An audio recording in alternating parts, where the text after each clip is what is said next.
Good day everyone, I am Michael, the moderator for this webinar. I welcome everyone for today's webinar, which is the DOL predict that the overtime rule may be launched in April 2024. Employers need to prepare for compliance. It's a great pleasure for me to introduce our presenter for today, Margie Fogg. Margie Fogg, PHR, SHRM, CP, HR Compliance Advisor, Speaker, HR Compliance Solutions, LLC is a senior-level human resource professional with over 15 years of HR management and compliance experience. Margie holds professional human resource certification, PHR from the HR Certification Institute, HRCI, and SHRM-CP certification from Society for Human Resource Management. I would now like to hand over the floor to the speaker. Over to you, Margie.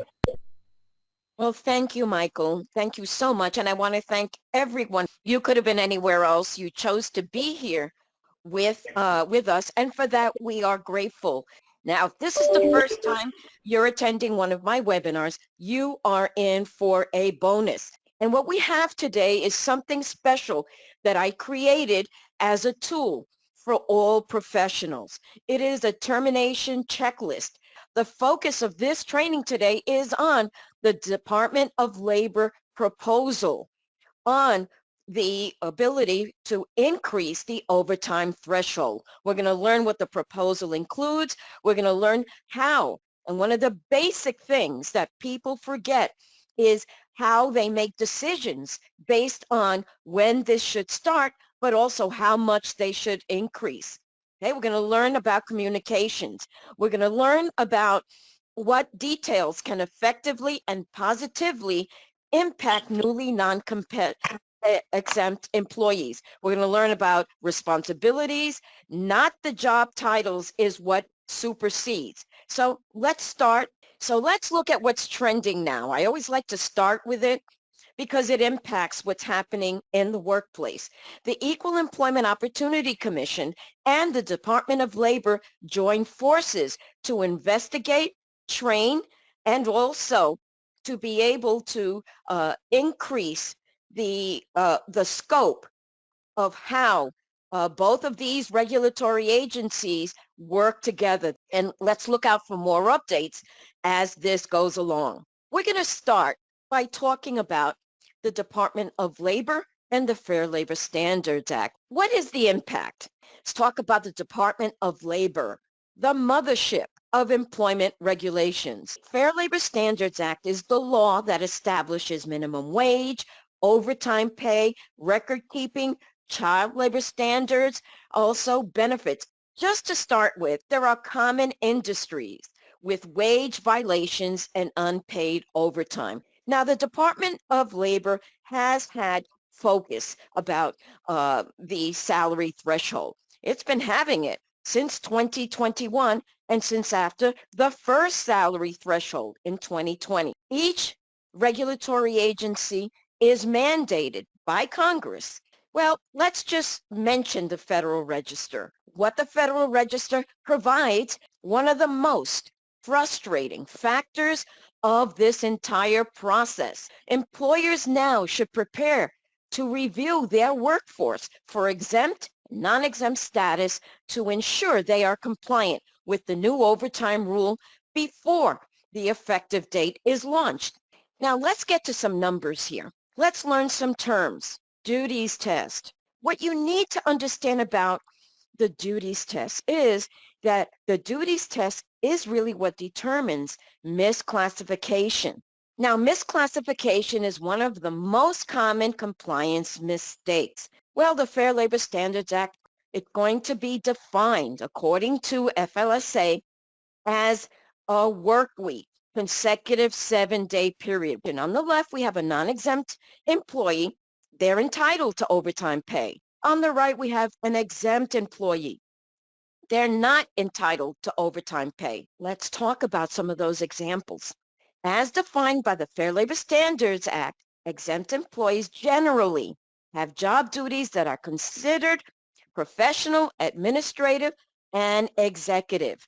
And there are pros of being an exempt employee. Well, let's talk about the non-exempt. Non-exempt employees is not exempt from FLSA provisions. The pros of being non-exempt employee. Now, FLSA exemption test. This is from the Fair Labor Standards Act. Now, the impact of the proposed salary increase. Here's the myth. Salary versus hourly pay. So what are the other conflicts by employer groups?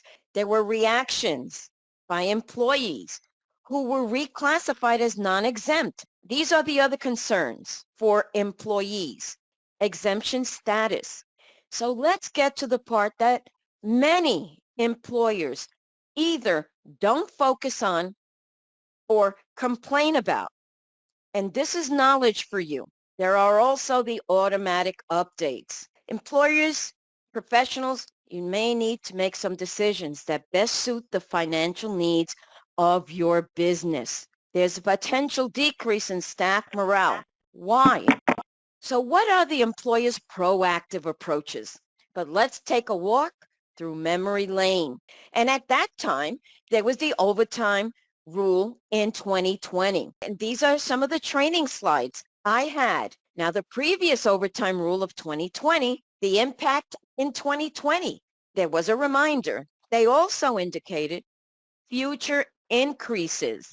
There's some additional 2020 DOL factors is just, some of the information that was there. Here's some of the bonus incentive payments commission, the 10% rule. So let's talk about those discretionary or non-discretionary. So let's fast forward to the overtime changes. How can you prepare? Now is a good time to review your employee compensation data.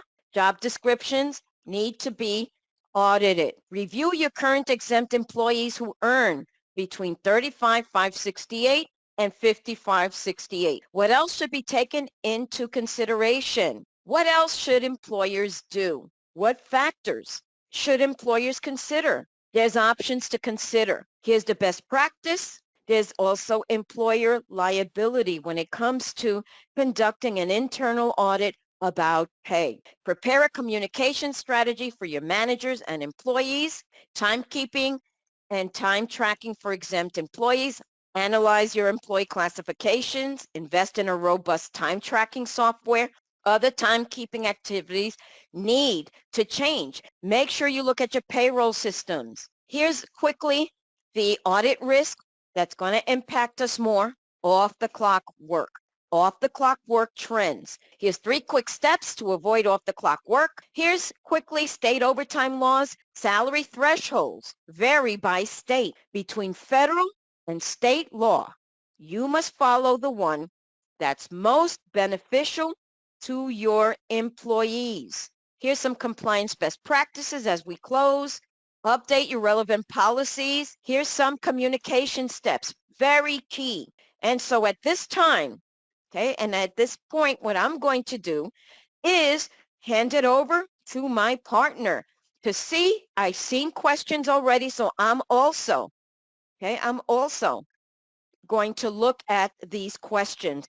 Thanks for joining us. Thanks for your questions. I really do look forward to seeing you all virtually in future training. Good luck on your preparation. You guys and gals have been absolutely awesome. Okay, thank you so much. I really do value all of you. Thank you all so much. You made this so interesting for this compliance geek. Thank you all so much and so long. Once again, thank you, Margie. So that does conclude the session for today. Thank you everyone for participating. You may all disconnect now. Have a great day ahead. Bye-bye.